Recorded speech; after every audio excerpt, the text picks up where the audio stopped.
It's been another week of glowing stats in the Sacramento region. We've had incredibly strong demand, and I want to unpack where the market's been lately and share some fresh visuals. But I'd also like to look ahead and just ask the question, how might the housing market be affected if we continue to see a rise in COVID-19 cases? Okay, this is something critical to keep in mind and, just to consider at least and to keep on the radar. All right, so let's dive in. There's been more pendings than new listings for 6 weeks in a row in the Sacramento region. And so, really, we've had more buyers than sellers playing the market. And so, this is why it's felt so competitive. All right. Here's a look at pendings. And you can see for 12 weeks in a row, we've seen this increasing trend. Okay. And for 6 weeks in a row, we've outpaced where we were in mid March when the pandemic first started to affect the housing market. And so, demand has been incredibly strong. And so, in contrast, listings, while they've increased for 3 months in a row, they've been somewhat lackluster, where it just feels like sellers are coming back to the market slower than buyers. And we haven't eclipsed where we were in mid March yet. And frankly, I don't know that we'll even get back to that level because in a normal year, we start to see new listings slough around this time. And so, will sellers have this rebound where they list even though they didn't list in the past? I mean, who knows? But so far, it doesn't look like that. But here's the X factor because mortgage rates have really been like a tractor beam pulling buyers into the market. We have a record low of 3.13% last week. This is from Lundquist of Freddie Mac. But sellers just don't have that sort of dynamic that's really pulling them into the market as much as mortgage rates are pulling buyers into the market. So that's one of the reasons why the market has felt sort of imbalanced. Okay. But there's been 2,933 fewer listings this year since the pandemic began compared to 2019. And this is a mind-blowing stat. It basically means that over the past 3 months, we've seen about 1,000 fewer listings each month in the Sacramento region compared to last year at the same time. So no wonder why the market has felt more competitive. And buyers, I know you're feeling this because as you're out there shopping, there's just simply been less on the market. Okay, here's some good news though. Here are new listings in 2019 in blue, in 2020 in red. Now, when the pandemic first began, there was this gap of about 30 to 40% for a number of weeks where there were simply fewer listings hitting the market. But now you can see that listings have rebounded and we're really about 10 to 12% down from where we were last year at the same time. So even though there's not really enough listings right now, I think this is positive news at least.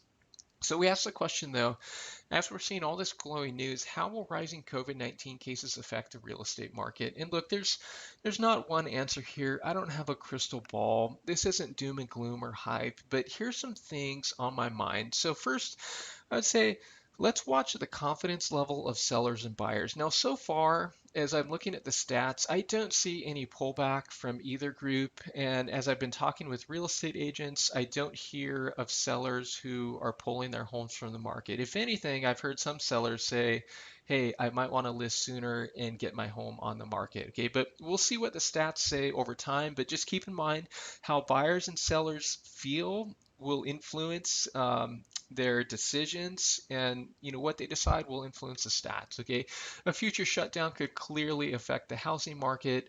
Will there be a second, if there's a second wave here and we don't start to see these numbers decline, will we have a mandated sheltering in place? I mean, we'll see what happens. The economy is absolutely on the mind of everyone and what's going to happen, particularly with commercial real estate, jobs. And again, so this is just something to watch. And last but not least, I'd say digital school. I don't know about you, but my kids are going to go back to school in 6 weeks, and we literally have no idea what school is going to look like yet. The school hasn't announced it. My sense and my guess is that it's going to be all digital. It's going to be hard on a lot of parents, but I think that's the way that it's going to go. We'll see if I'm right or wrong.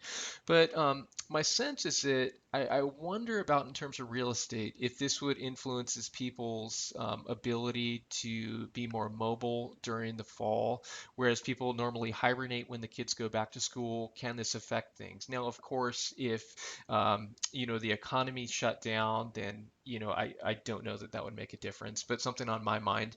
Then, in terms of weekly holds, we really haven't seen more sellers putting their properties on hold after this initial spike. Okay, holds are still a little bit more elevated than usual, but there hasn't been this dramatic uptick or really an uptick at all over the past 2 weeks. Canceled listings, a similar dynamic where they've been hovering pretty flat lately, and so sellers have not been canceling their listings. Sales volume and prices. Let's talk about those and then we'll wrap this up. If you're getting value here, please hit the like button. Don't forget to subscribe. Thanks for being here. Sales volume was only down 5.3% from the same week last year. This is a mind-blowing stat because check this out. In blue, you can see 2020 really slumped for a while there. In yellow is 2019, okay, by the week. Now, only 5.3% down from the previous week, okay? So for 5 weeks in a row, we've seen sales volume grow.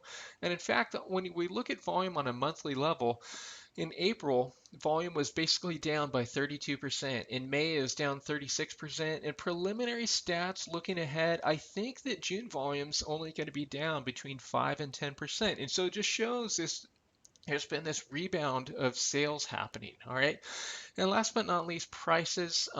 When you look at the weekly median price in Sacramento County or the region, it looks like preliminary price stats for June that they will be up compared to May. And so it looked like sort of this seasonal market was beginning to crest, but here's this little uptick. We'll know more definitively in about 10 days from right now. But otherwise, we're at the beginning of this. A lot of people are saying, hey, what's the market going to do? And I'm like, look, that's sort of like asking, how's this baseball game going to end? We're in the second inning right now, and we need more time to really understand, okay? And so no matter what, though, no matter what happens in life and real estate, my hope and prayer for you is that you'd be at peace. So thanks so much for being here. It's a real honor to do these. If you got value, make sure to like, but look forward to the next one and hope and pray that your family is safe and be at peace. Thanks, guys.